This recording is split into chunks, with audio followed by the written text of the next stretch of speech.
Mesdames et messieurs, bienvenue en mairie de Quimperlé, bienvenue dans notre maison à tous, bienvenue en cette salle qui est une salle à la fois des mariages et des baptêmes républicains, parfois à d'autres usages plus prosaïques et plus pratiques pour que notre démocratie locale puisse bien fonctionner.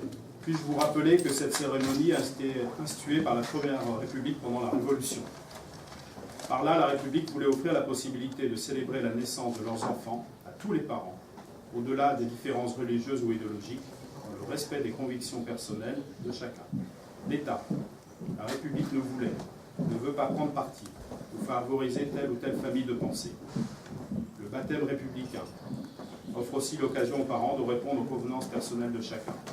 La République n'a pas à juger les motivations des unes et des autres.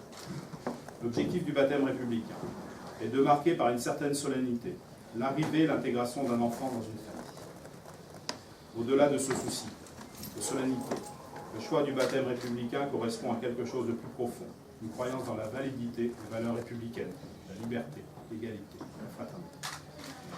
C'est le sens de l'engagement demandé aux parrains et marraines dans l'éducation de l'enfant. Mais pour l'enfant lui-même, le baptême constitue une première sensibilisation à ses valeurs. Il en prendra conscience plus tard. Sûrement, il contribuera peut-être à la défense de ces valeurs qui restent toujours d'actualité.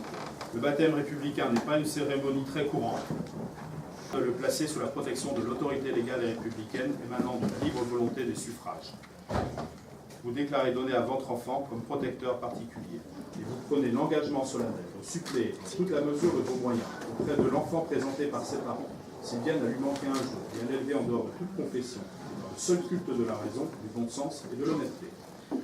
Aux parents, aux parrains et marraines, nous ont déclaré à leur tour prendre l'engagement de remplacer, le cas échéant, les parents de leur filleul dans la mesure de leur faculté et de l'élever en dehors de toute confession. Et votre journal secret, franchement, entre les parrains, les marraines et puis voilà, les enfants qui sont placés sous votre protection.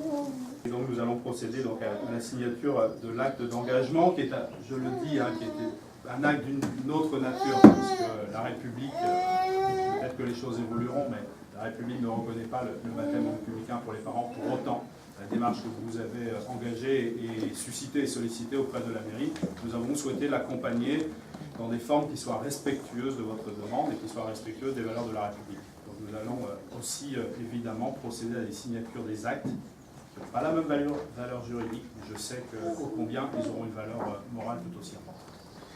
Vous dire aussi quelques mots avec Marie-Madeleine, qui m'accompagne, qui est notre adjointe aux solidarités, qui a cette tâche et cette mission au quotidien d'accompagner les plus en difficulté de notre cité, les plus démunis, ceux qui ont besoin certainement le plus de l'action publique et de ce que nous pouvons faire en solidarité.